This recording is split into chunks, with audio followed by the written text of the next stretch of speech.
Yes, indeed. Welcome into another episode of Total Hockey Now here on the Total Hockey Now YouTube channel. That over there is at Fuzzy Chris 91, Christopher Moraes. I am your host, Adam Bernard at Pucking Thoughts.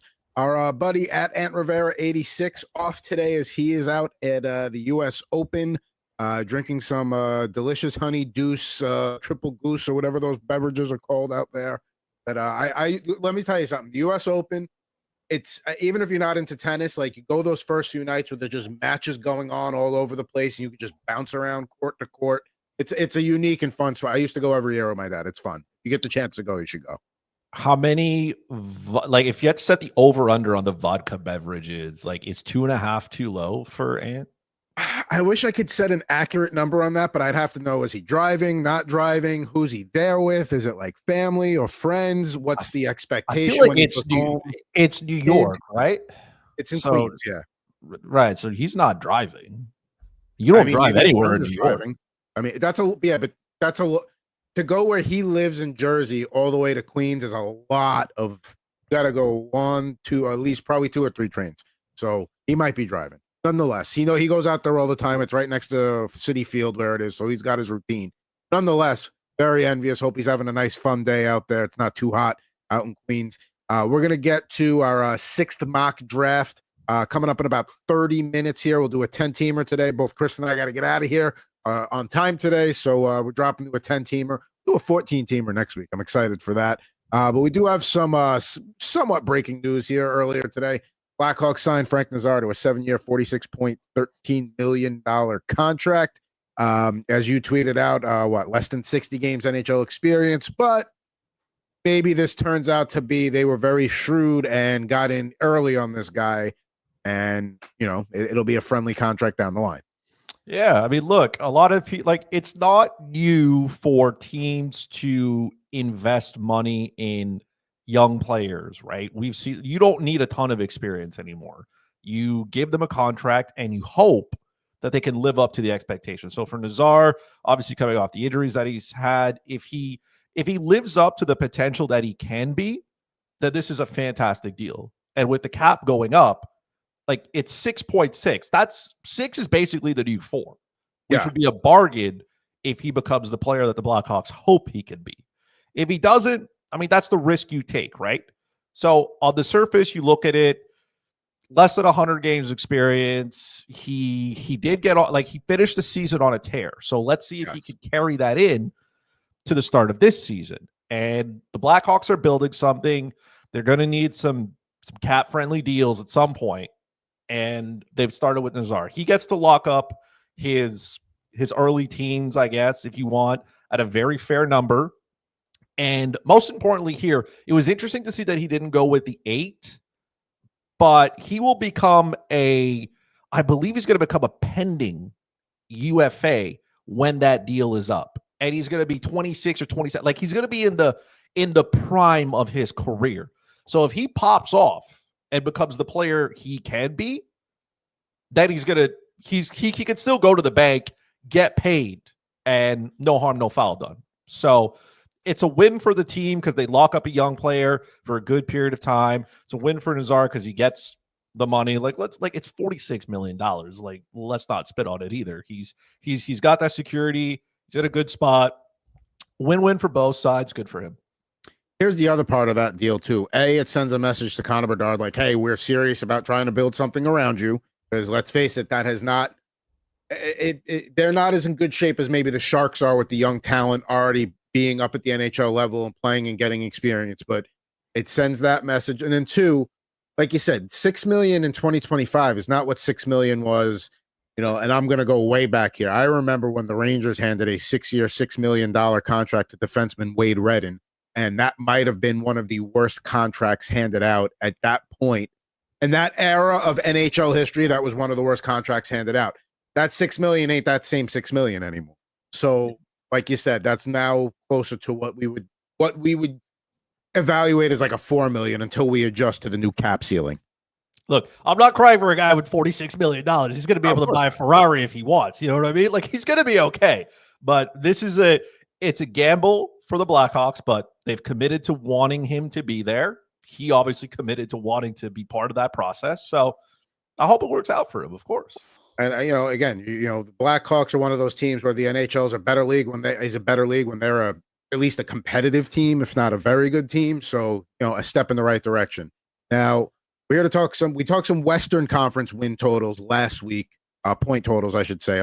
Keep saying win totals because other jobs is full in NFL mode right now. But nonetheless, we're going to do some Eastern Conference ones today. We just talked about an original 6 team. So I'm going to start with this one here, the Toronto Maple Leafs, over 99.5 points, minus 110. This is a team, I looked this up. Last year, they had 108 points, and I understand there's no more Marner in their postseason reputation, but to ask them to expect them to dip below 100 points when they were missing Stolars for long stretches last year, and the Leafs have cleared this 99.5 total, pandemic seasons aside, every year since 2017-18. Is Mitch Marner really worth a 9-point drop? We're about to find out. That's what we're about to find out. I will say this. I'm not trying to hate on the Leafs here, but losing Mitch Marner is still a lot. He is a 100+ point player. And if the Leafs did not go out and replace him per se, they brought in some pieces to try and make that hurt less. And I do agree that bringing in, like having Anthony Stolars be healthy is important, but let's not get it twisted either. Anthony Stolars has never been a starter in his career, and he has never handled a crazy workload either. So we're going to find out if he can or cannot do it. And I can't stress this part enough. I might just like dig into it here. The Leafs defense is still not good. I don't know who needs to hear this, but those 6 guys are not good. All the criticisms you're saying have pretty much been the same criticisms of the Maple Leafs the entire span I'm talking about since 2017-18 season. And they still clear it, some years closer than others, but most years they're clearing this total 4 or 5 points easily.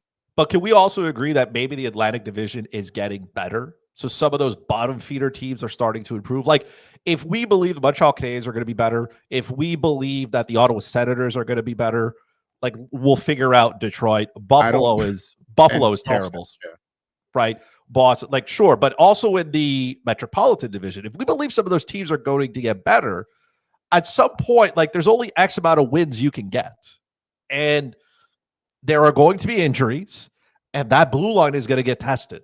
Every single night, they're going to get tested. The Leafs were one of those teams that did not get offense from their blue line. They couldn't generate offense there. And now you've removed a player that, like, there was a chemistry there with Austin Matthews, and he was a great setup man.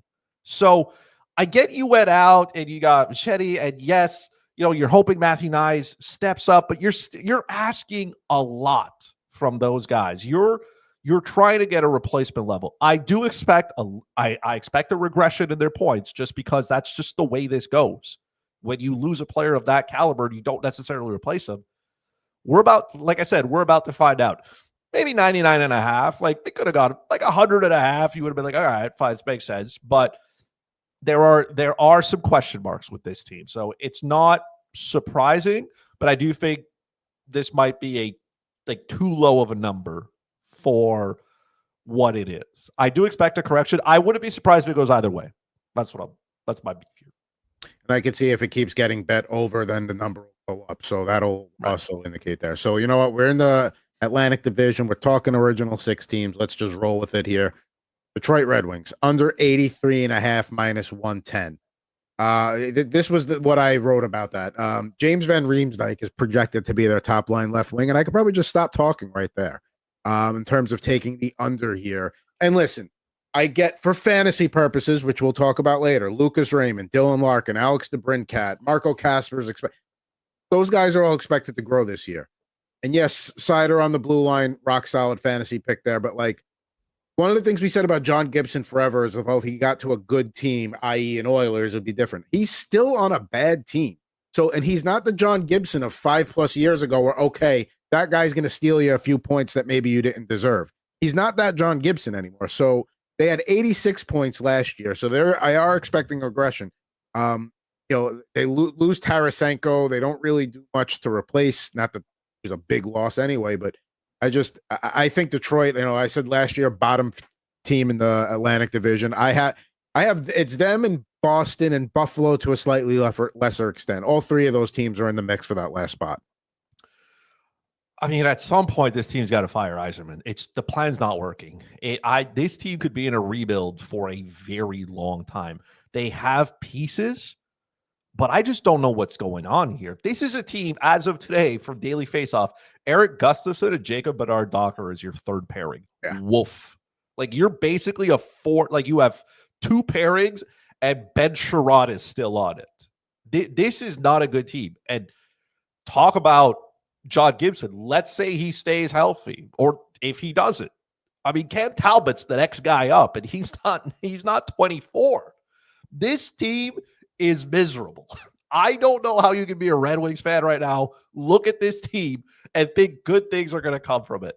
Like, Patrick Kane's not a bad player, but he's no longer the Patrick Kane.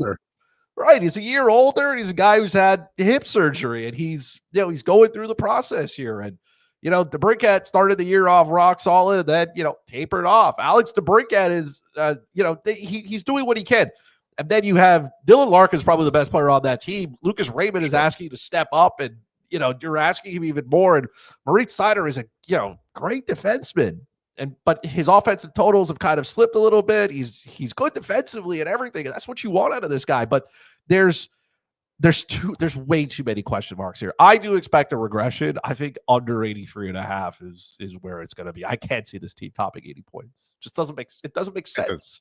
They're thin without an injury. Now, if we're going to continue the theme of bad teams here, let's stay with the, and I didn't put the Sabres on here because I think they were listed at 80.5. Let me double check that. Cause to me, that's kind of right, on that line. Yeah. They're 80.5. So they could clear that. They could finish. I'm not touching that. But the Bruins under 79.5 minus 108. This was a team last year that finished with 76 points. Their entire offense is David Pastrnak. That's it. That's what they've got.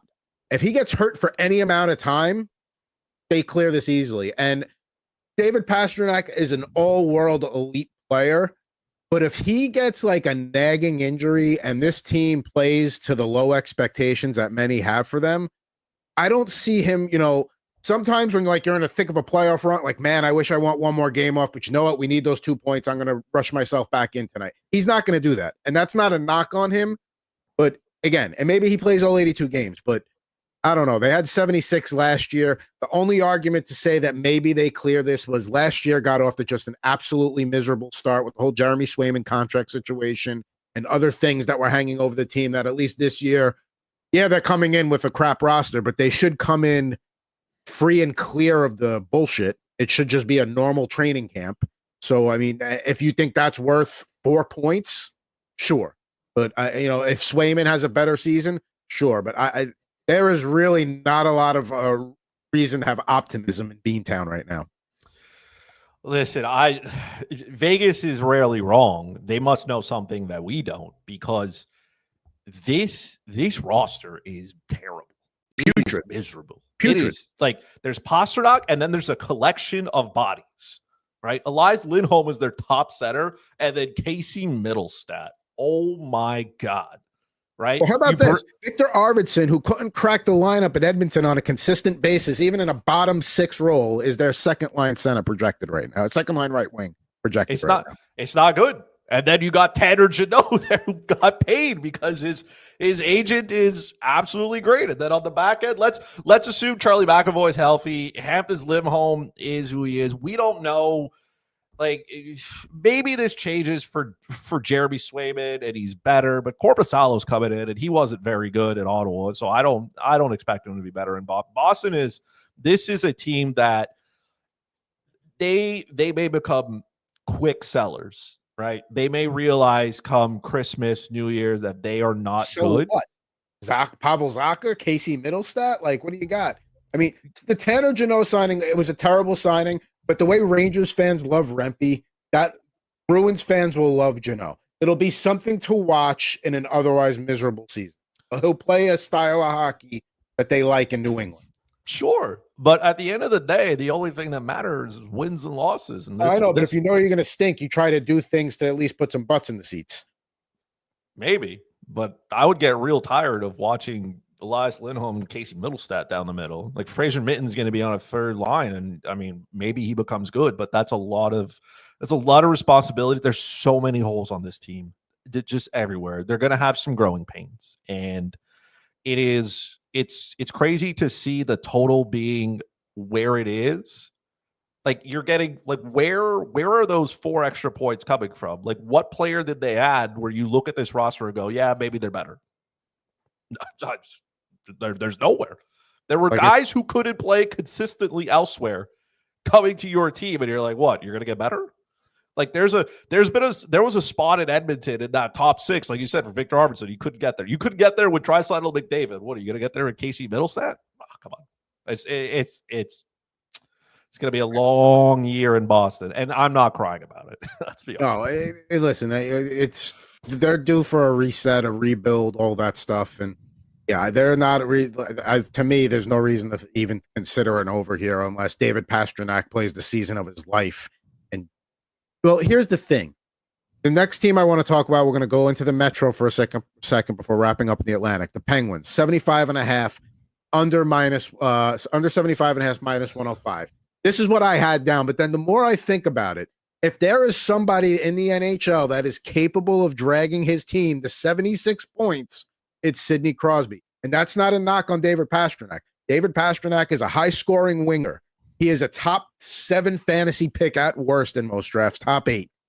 But he's not the 200-foot player that a Sidney Crosby is. And Crosby just, we've seen it. He's already done it the last 2 years as Pittsburgh declines. He just doesn't give up, doesn't slow down. He's still what? In fantasy talk, he's still a top 2.5 round pick. So, initial knee-jerk instincts here is Pittsburgh's going to be terrible. They're going to trade Carlson. Malkin's another year older, and he's showing his signs of age.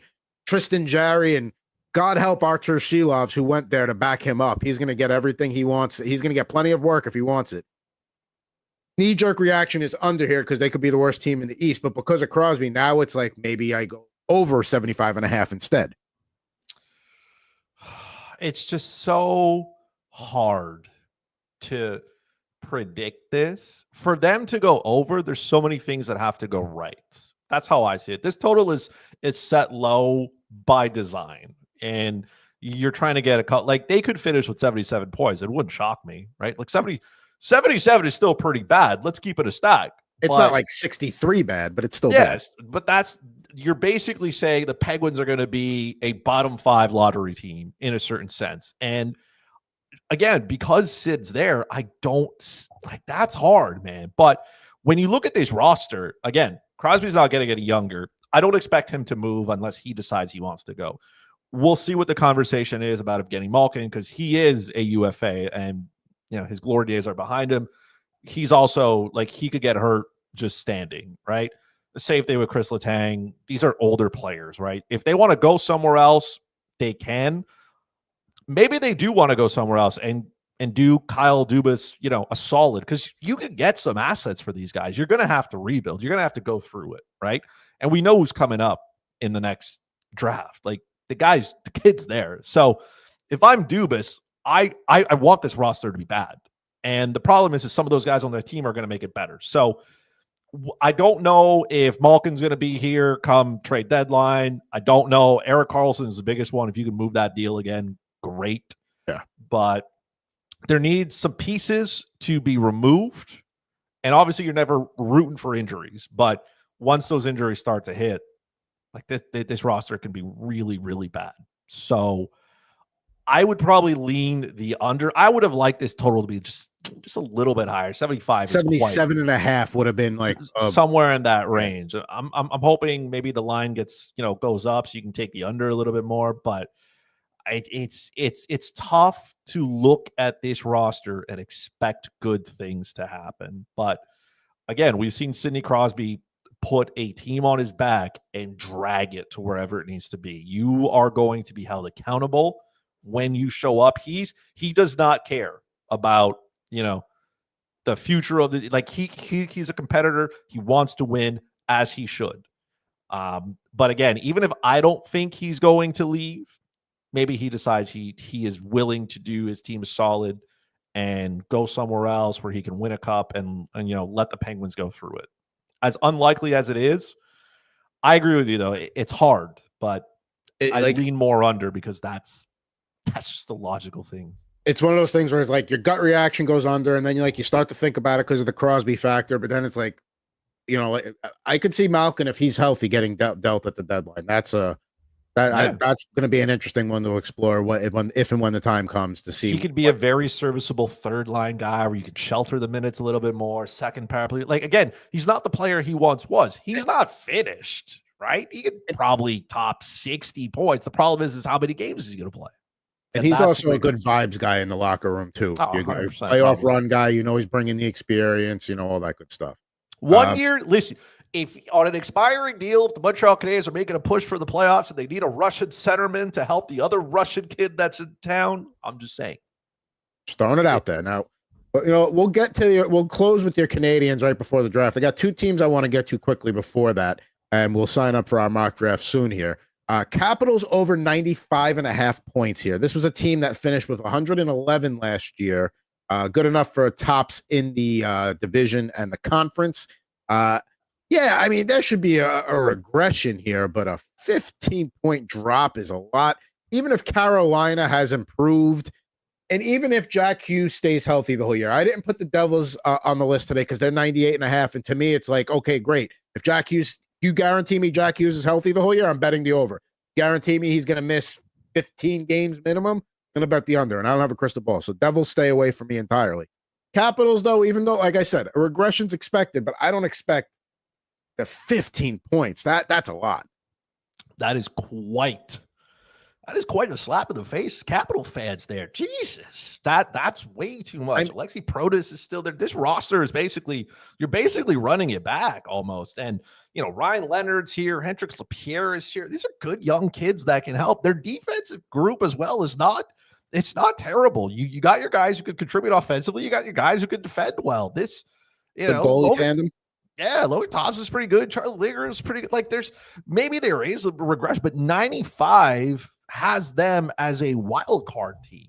Wild card teams last year were 97 and 91 with Ottawa and Montreal, respectively. And listen, we've acknowledged on this show that, okay, Ovechkin chasing history obviously provided a big boost to the lineup, gives you a jolt that wouldn't normally be there, especially down the stretch.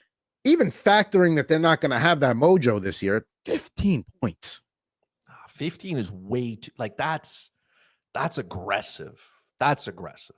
That's just too much for me to swallow. You're basically telling me that that's 15 points, that's seven wins less in some combination. That's is Ovechkin gonna his age all of a sudden gonna catch up with him in the last 4 to 5 months, and all of a sudden he's gonna start looking like a guy in his late 30s, early 40s? I don't think it's gonna happen. This is a man who missed time with a broken leg and was back 6 weeks later. 6 weeks.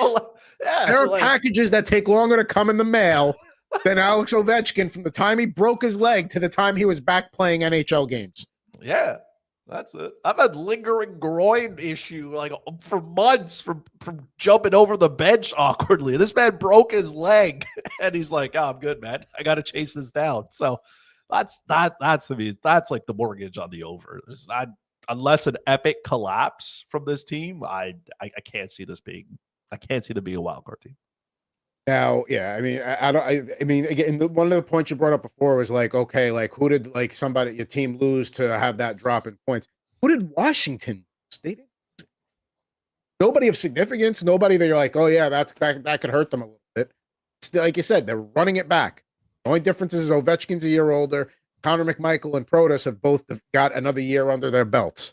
So, and like you said, Hendrix Lapierre, he's another guy that maybe he takes that step this year too. I don't know. The over for sure on that. Rangers 95.5. Now, I'm staying away. It's over or under is 95.5 minus 110. I put this up because I'm a Ranger fan. I feel like I have to acknowledge them, but this is a total stay away spot for me because like we said, last year Ottawa got 97 points. Montreal had 91. Those were your 2 wild card spots. Looking at the Metropolitan Division this year, Carolina is going to be a top team. We just finished talking about Washington. We talked about what the Devils are before that. Yes, the Rangers will be better than last year just because there won't be that whole thing with Jacob Trouba coming into the season. Then all the Chris Drury nonsense with the locker room around the holidays. Like, that's all gone. JT Miller's in the room now. Everybody should be, all that should be well behind them. So I think, yes, there will be a jump in points from what the Rangers did last year.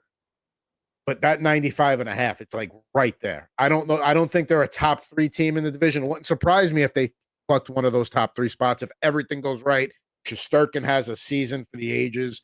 They're going to lean. If Gavrikov and Fox stay healthy and they play that pair 25, 26 minutes a night, yeah, then I would lean over. But it's right there. It's really tough to really go over under on the Rangers for me. I'm right there with you. I don't know what you're going to get from the Rangers. Like, they have gone out and they've gotten the pieces for them to be a contending team, and they're not.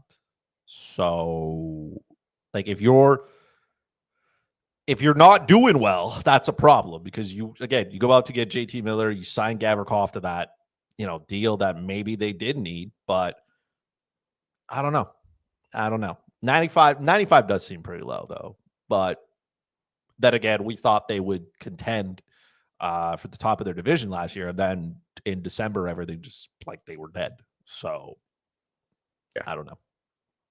Oh, that's why. Like the Devils, the Rangers are a state away from me on the point totals. Now we're going to talk to Montreal Canadiens. We're going to talk Habs, but it's mock draft sign up time here, so I want to make sure we're on the same page. We'll get some nice theme music going here as we get going here. So the league we're going to do is we're going to do a 10-teamer that's going to kick off in 5 minutes. We definitely don't want to do roto. So let's see here. Here's the 10-team league. It is the one that ends in 212-2800. Let's drop the hobby there. So I am going to take, you know what? I'm going to go on the turn here. There we go. All right. So Chris, you got a few spots left to get in. Got 1, 2, 6, and 7 on that one. There he is. He's taking 7. All righty. So we will we'll do that in a minute here while we wait for that to get going in 4 minutes. But I figured we'd need some time to talk about this team because I thought this was an interesting one. Montreal Canadiens, 89.5 points, over that -106. Last year, 91 points.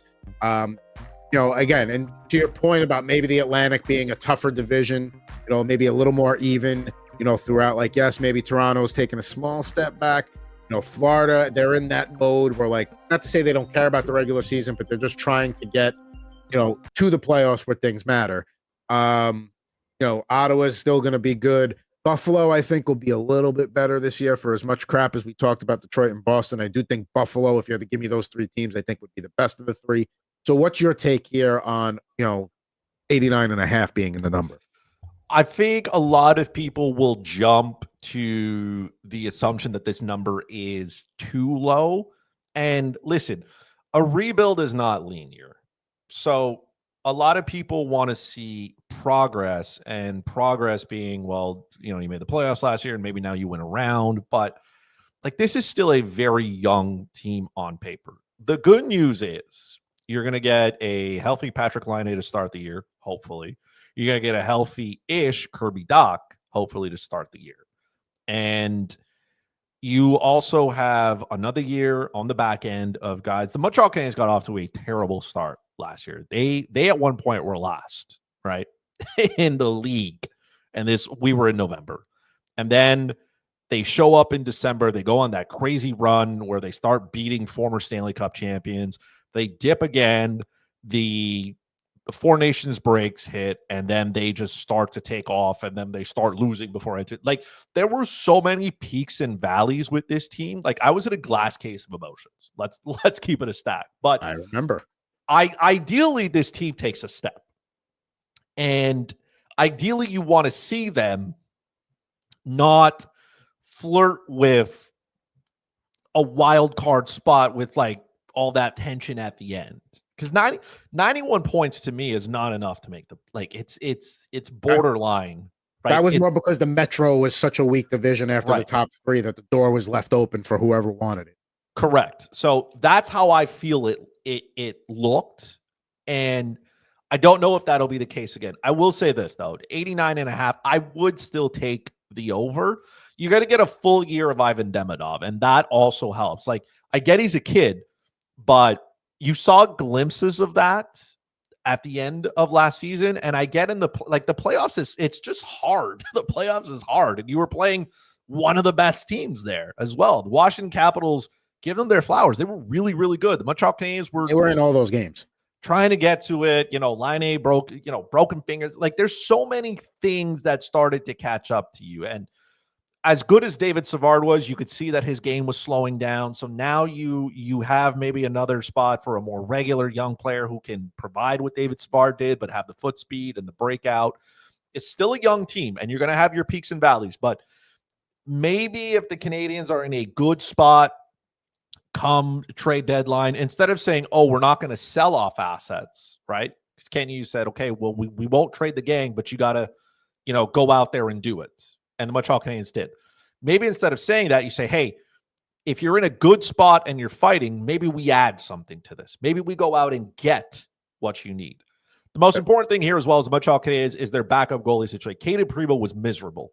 And at one point, again, Montembeault was playing as much as he could because the team had just lost confidence in Primo and he couldn't be in the net. So I want to see Montembeault play just a couple fewer games, but at that point, you need your backup to do his job. You need him to come in and do his role. I do think Dobej will hold that for now. It really doesn't matter who backs up there. You got to get a backup that's serviceable, that can come in and at least help you win some games, right? Can't be 3-0 after 5 minutes and expect good things to happen. So I would still take the over, just because I feel like 89.5 is a little, like, it wouldn't surprise me if they get, like, let's say they get 95 points and they miss the playoffs. Again, awesome. Progress is not linear, right? So I would still take the over. So two things I want to say, relate or comment on that you said. A, they came into last year, the goaltending situation, because of Primo, not to say it was a mess, but they had to figure it out in season. They got lucky that Dobes played well. I think this year they come in with a better plan, knowing what they got. It'll be a little bit more organized throughout the season. Two, again, looking at that division, yeah, it's tougher, but like you said, we all know they're looking for a second line center. They're probably going to be, I don't want to say aggressive in that pursuit, but they're definitely going to kick tires as much as they can. So I would anticipate some upgrades to this lineup, especially come closer to the trade deadline, unless it's just a miserable year with injuries and just nothing goes right and it's just one of those years. So that's why I think, because of what you said, they didn't get off to a good start last year. They had 4 losing streaks of 4 or more games last year. So that's 16 losses right there. If not, I think it was actually that one of them was 5, so it might have been like 17. But yeah, so I mean, they clean that up. They should clear this easily. But and this is, don't forget something. This is today's number. Let's not forget that Carey Price is due a signing bonus. I believe it's September 1st. He's due to get some money again. And then it's basically, he's got 1 year left and it's peanuts, but it's $10.5 million on the book. There are some teams that still need to inflate that number up, you know what I mean, to get to the floor. So there is a likelihood that contract gets moved. And when it does, that frees up, quote unquote, $10.5 million. He's going to go to LTIR no matter what, but you could construct your roster differently at that point. You're not taking up a spot for nothing. And that is important as to how far ahead, how far you could push the envelope. There's still some numbers to be had. And when you free up that kind of money, you can then, it's easier to make certain trades if you want, because then you're not asking teams to retain money. And, the big reason they went out to get Line, it didn't cost them as much as they decided, hey, we'll take the whole deal. You know what I mean? Columbus didn't have to retain any money. You said, hey, I'll take all of it. We'll take all the risk. We'll do everything. That plays a part in it. So I wouldn't be surprised. And again, if Montreal goes out and they're competitive come the deadline, maybe we see management say, okay, last year we didn't sell off. This year we'll give you a piece that you may need. All right. I remember to shut the sound off because of that little prompt there. We are ticking in and we are about to go 10-team mock draft. Chris picking 6th. 7th. I'm picking 10th. And we'll see how this goes here. Whoa. Okay. All right, it's going to be one of those drafts. Kucherov, McKinnon, McDavid, Draisaitl, the first 4 off the board here. We got a full room of actual people, no bots here, no auto picks. So we'll see how that goes. But on the clock here, Andrew got to think he's debating if he wants to take Cale Makar or not, because that's the decision here. Are you going Makar or are you going like Kaprizov, Pasternak? That's the decision. I'm not. This isn't the year that I'm gonna be able to get both. That ship has sailed. I'm slowly making peace with it. It is what it is. And then there we go. So off the board, there goes Makar, and then goes Quinn Hughes. So the first 2 defensemen going off the board here. Yeah, listen, if it ain't broke, don't fix it. We're going to stick with the huge. There goes Kaprizov with Casey on the clock here, and I'm 3 picks away. So Pasternak, Hellebuck, Matthews could potentially be all on the board for me. Maybe a Rantanen or a Kachuk there. I do have the swing pick here, so I'll get 2 of the guys I want. Ideally, I would love to do like a Matthews, Rantanen, or Kachuk stack. If Pasternak somehow falls to me, I'll certainly jump on him. I don't see that happening here. 3, 2, 1 as Casey's going to take David Pasternak. Nathan on the clock. He takes Hellebuck. You know what? I got my guy Matthews, and I'm tempted to do the stack here.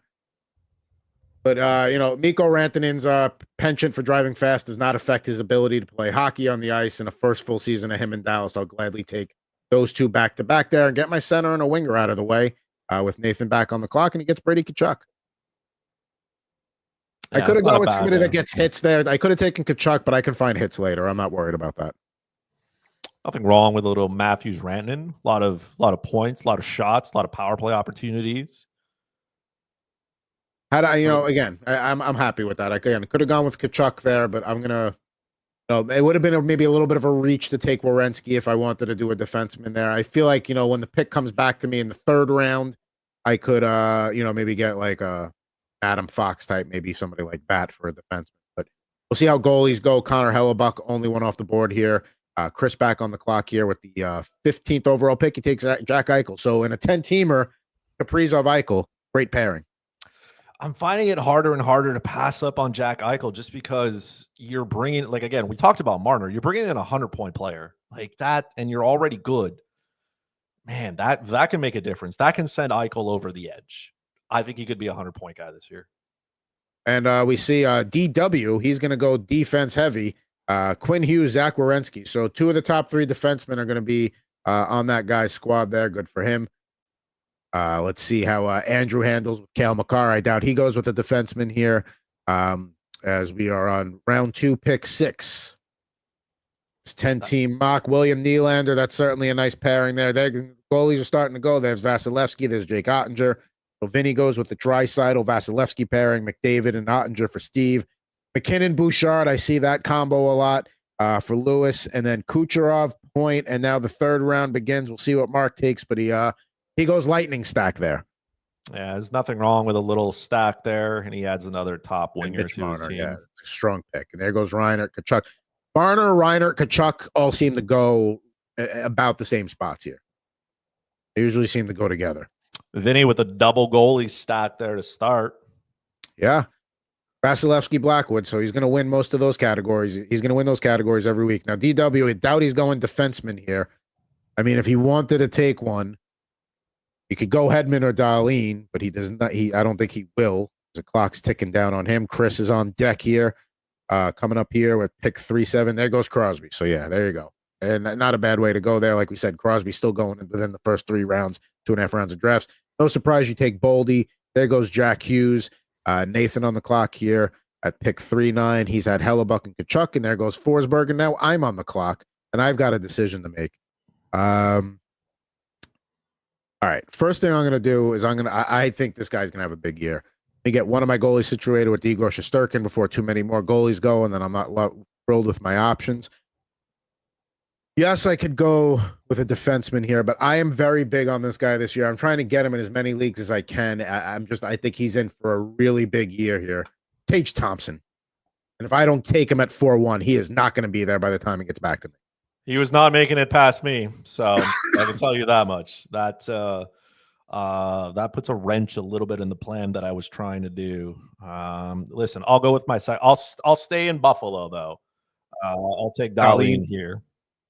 Yeah, it was either defenseman or Thompson. And again, I feel like maybe, I can maybe wait on defenseman a little bit because there's still a lot of quality forwards here.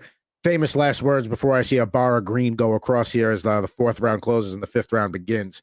But still some options out there. There goes Philip Gustafson, Clayton Keller. Last two off the board, Jesper Bratt to open up round 5. Josh Morrissey, Alex Ovechkin. The picks are moving. Victor Hedman, JT Miller.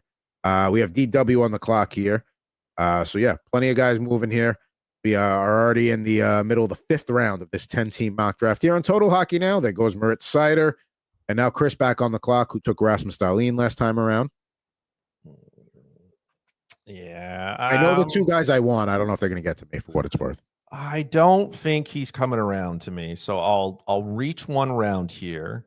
Well, I was taking him if you didn't. So there you go. So good move by you.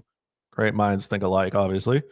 Yeah, I don't think he's coming around. So I'll lock up a pairing there. And all right, I'm going to do something crazy here. And it's not the guys I'm picking because obviously Kempe and Bedard are very, very reasonable at this point, but I'm passing on defensemen again.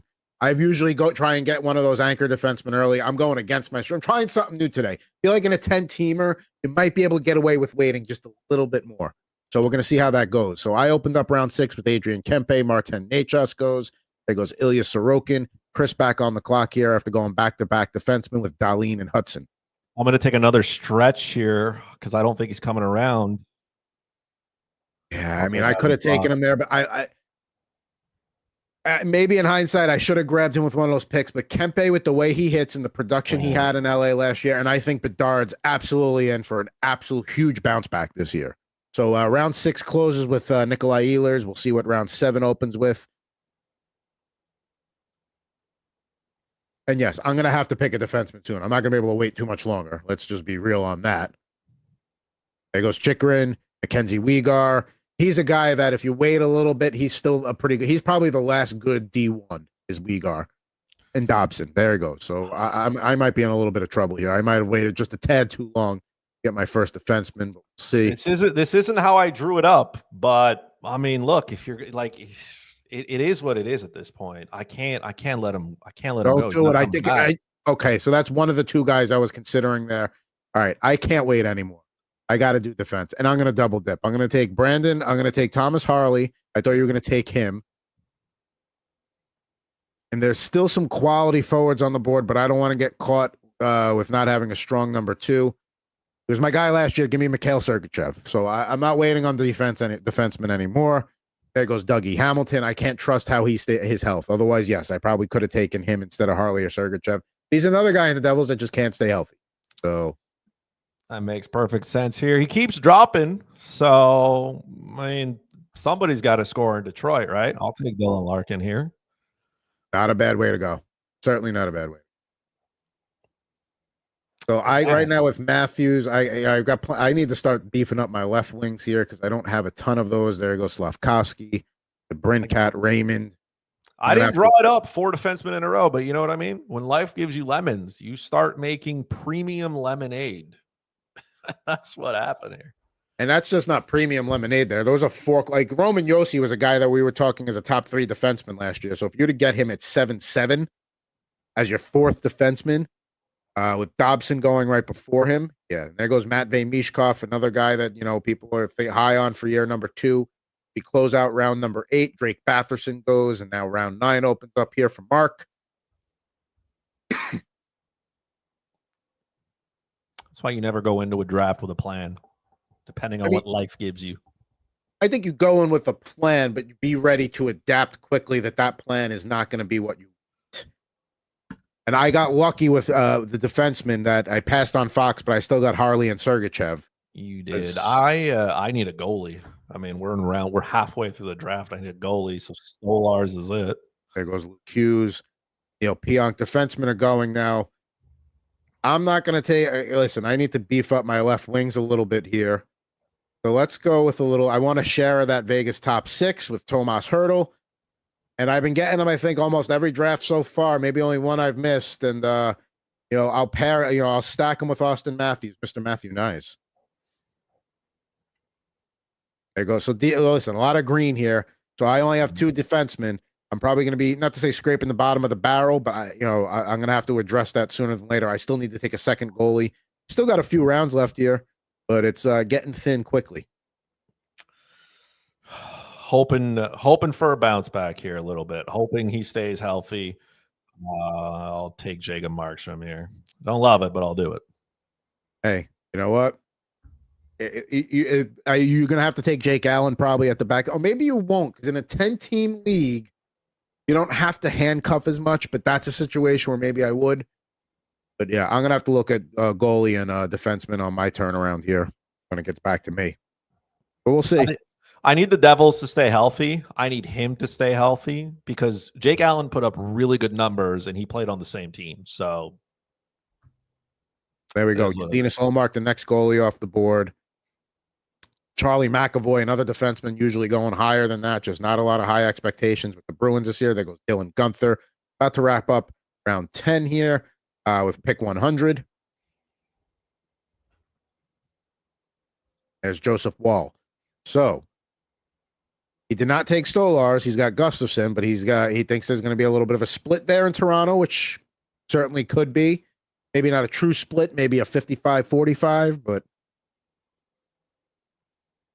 it feels like Mark's gonna have to take a third goalie though, no matter what. Maybe he's just a big Leafs fan as well. So we got Tavares, Montembeault, Binnington. Yeah, see my second option, my goalie 2 options are drying up here. I don't love that. I have Shesterkin, so I have my true number 1 anchor. He's not really I'm not gonna handcuff Jonathan Quick with him, but see what Chris does as he's on deck here with DW. He's got his goalies with Bobrovsky and Kemper, so I should be safe there. I could see Nathan. He takes Brian Rust with Chris on the clock. I do have to worry about Nathan taking his second goalie because he took Hellebuck early. There goes Nico Hischier. That's a value pick at pick 117 there. Aaron Ekblad hanging around, All right, I'm going to take UC Saros here. I know the expectations aren't high in Nashville, but I feel like he's going to get plenty of work there, so I'm all right with that. And then let's look at defenseman options here. This is another guy I've been getting in a ton of drafts. I think he's going too low. Is Seth Jones. A full season in Florida, those numbers should be a lot better. I know we don't love plus minus as a stat here, but in many leagues it is. That's going to be better playing in Florida. I'll take him as my third defenseman. Nathan back on the clock here. He's gone 5 defensemen in a row. Finally breaks it up with Duchesne. There goes Drew Doughty with Chris back on the clock here. He's got 5 in a row. You could only start 4, but we do. I like to have a bench defenseman. I always like to have one to plug in. Sticking with Devils here. I feel like I've drafted a lot of them. I didn't expect that to go. Channeling Anthony, Timo Meyer. I need the hits. I need the hits. See, I've been with Nyes, with Hurdle. He contributes there. Kempe. I'm all right. I could use a little more, but I definitely have a nice foundation there. There goes Sam Bennett at pick 119. Now coming on the clock here, Mark.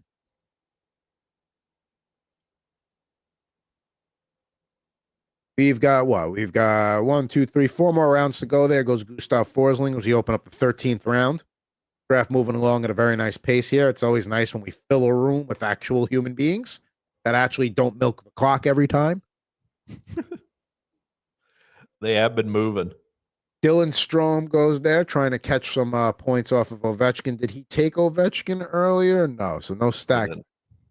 Logan Cooley, Rupe Hintz, Nazem Kadri, Bo Horvat, Brock Nelson. The centers just 6 in a row go there as Chris comes on the clock here at pick 127. I wanted Cooley, but that's not how that's going to go. Listen, I'm going to stick where it is. I've got might as well go with the full power play at this point. You know what I mean? Joel Eriksson Ek, Alex Tuck. Looking at my team now, and there goes Jeremy Swayman.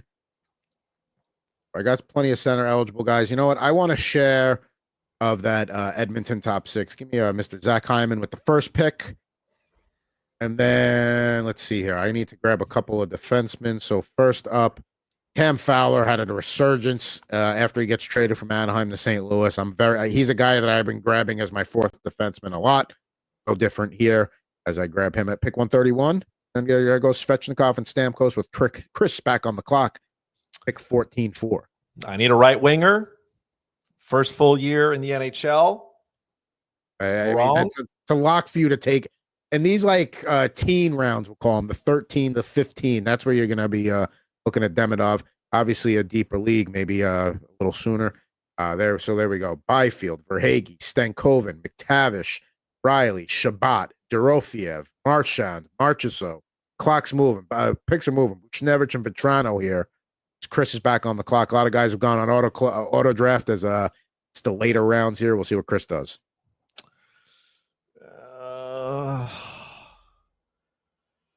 I don't know how I feel about this, but I know I'm doing it. I'll do it. Brock Besser. I think that's a strong pick in the 15th round. I mean, he's going to be the guy that the Vancouver Canucks lean on to score. So somebody's got to score. All right. So first I'm going to get my bench defenseman, even though you just mocked the idea of it recently. Philip Hronek, he's going to get me hits. He's going to be an across-the-board guy. Take that. And then for my last pick here, I will let you decide for my third goaltender, even though you could actually give me bad advice because you may want to take one. I'm thinking Demko or Dostal here.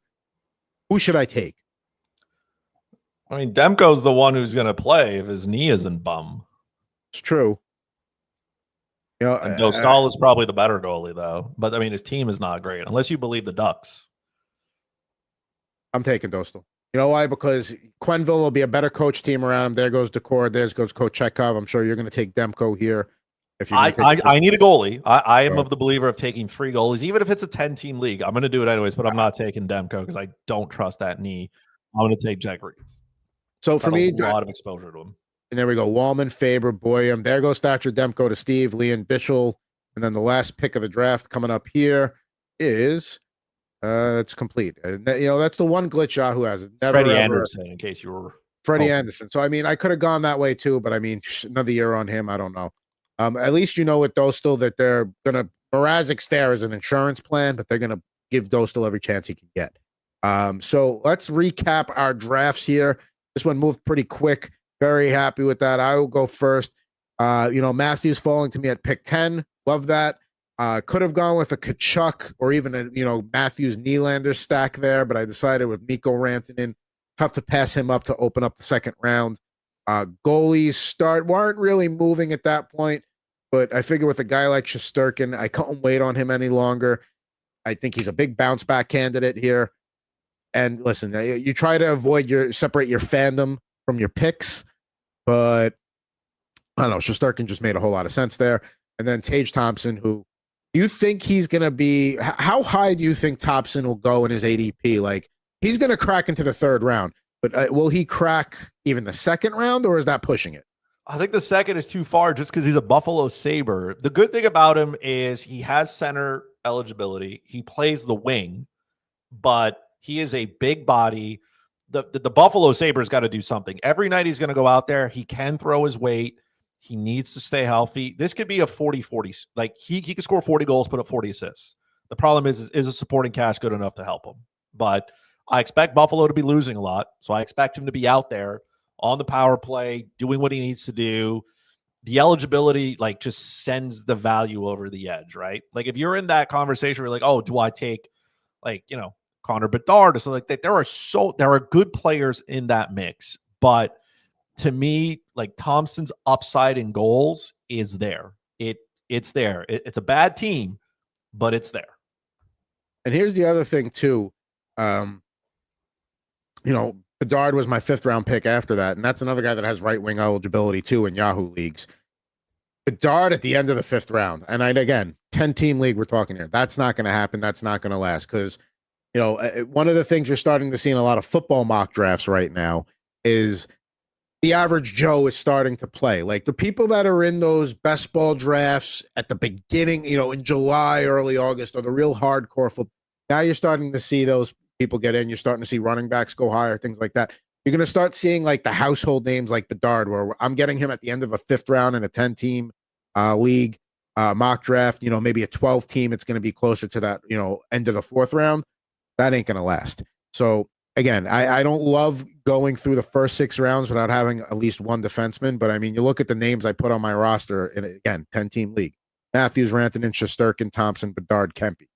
I am not upset about not having a defenseman from that group. Go back to back with Harley and Sergachev there.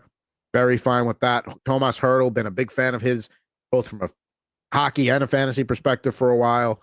He's going to get the better matchups in Vegas. All the attention's going to go on Jack Eichel and Mitch Marner. Matthew Nyes, now maybe I could have taken a defenseman there instead or grabbed another goaltender. Maybe I should take a Jacob Markstrom there, but I'm okay with Nyes there. Stack him with Matthews, see how that goes. Saros is going to get the workload in Nashville. Then, now we're just rounding out the blue line with Jones, Fowler, and Hronek in rounds 12, 14, 15. Zach Hyman, a guy who was going much higher last year, getting him in round 13. Sure, why not?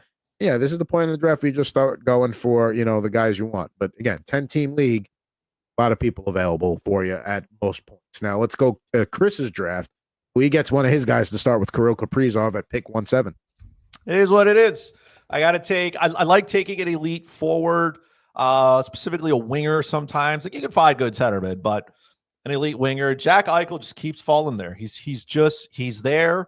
There's a lot of choices I want to make there, but the upside for Eichel is it's right there. Matt Boldy, the same thing. The upside is right there. Are there other players I could have taken here? I maybe flirted with the idea of taking a goalie, but I wasn't, I didn't feel like I was getting the best value there. So I was like, Boldy is fine. Then it's a run of defensemen. I wanted to make sure I was at the beginning. I saw a couple of names go.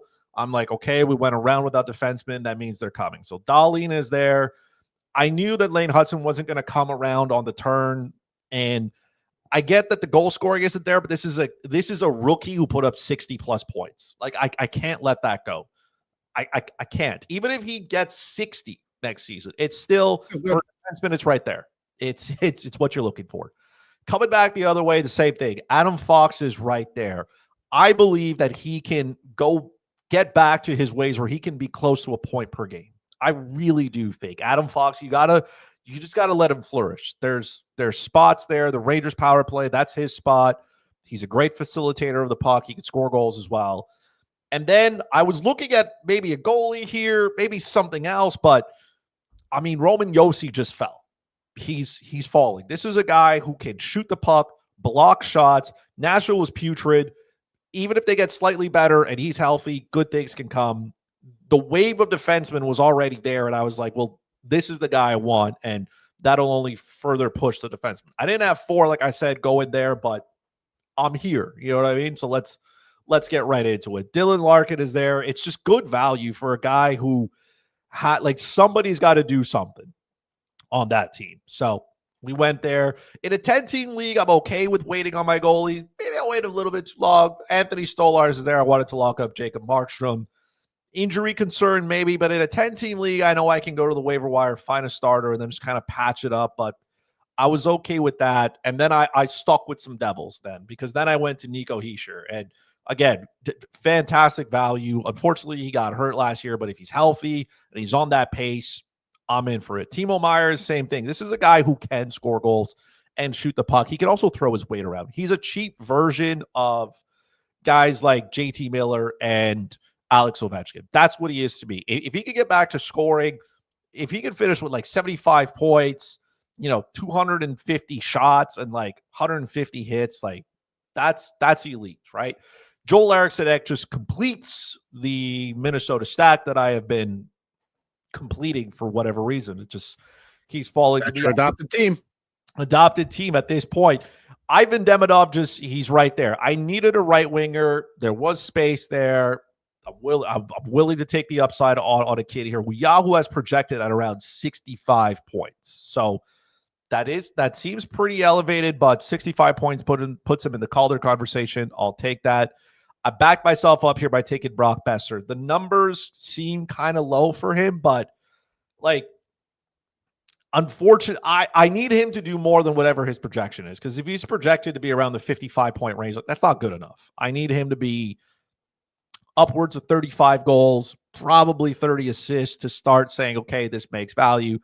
And then Jet Greaves is just a guy I've been targeting late in drafts, because if you believe the Columbus Blue Jackets will be a better team, they missed the playoffs last year by just a couple of points. Like it is what it is, and they made it interesting. But this team was really good on home ice. For whatever reason, when they went on the road, they just fell apart. But if Greaves is the guy they want to go with, which they should, then maybe this is the time for him to take off. And maybe it's more spot starts here.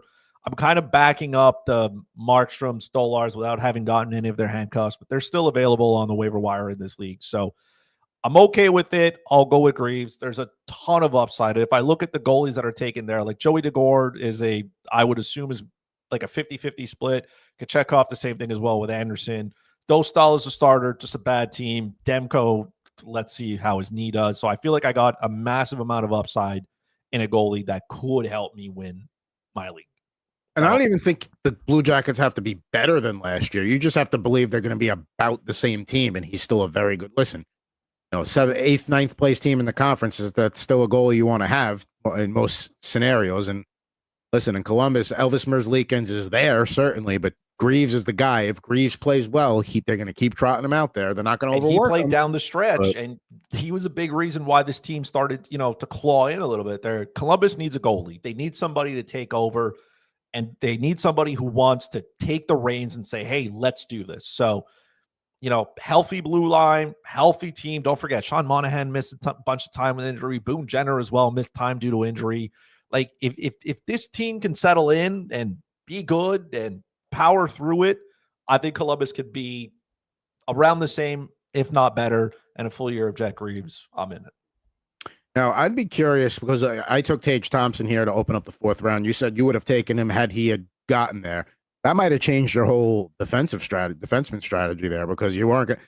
Maybe I take Dahlin, who knows? But again, I like the team I came away with here. It's tough to not like you have to really do a bad job to not like your team in a 10-team mock. So both of us happy with what we came away with there. Maybe one day we'll do an 8-team mock just to see what the teams we come away with, because, that would be fantastic. That would be just an abundance of riches. You really have to make choices. You really have to make choices. But if you get them wrong, it's fine because the waiver wire's got a whole bunch of guys who are good. I usually don't mess with an 8-team league, but we will do one of those just in case you do have an 8-team mock out there.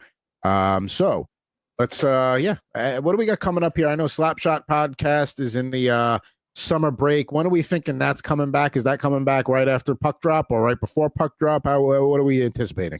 Right. First week of football. Once we get that out of the way, then you need to turn your focus on hockey. That's when you need it. Like somewhere around there, you hit the sub button, you ring the bell and everything. You follow, the X and all that stuff. You'll be up to date. But the minute football is done, then we put our heads down, literally, and we get straight to work. All right. And then Ant, who's not here today, at Ant Rivera 86, Anthony Rivera. Go check out his work at Subway to Shea. The sky is not falling. I guess the Mets have bounced back a little bit in the last week.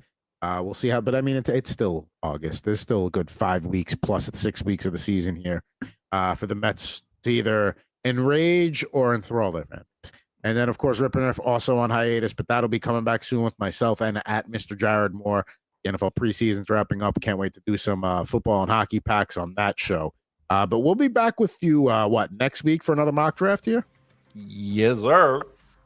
And I think we'll do a little Mason McTavish talk. We'll find another future to discuss because we've gone through the point totals we want to talk about. So we'll find something else there for the first half. But we'll do a mock draft next week. Not sure if it's going to be 14-12.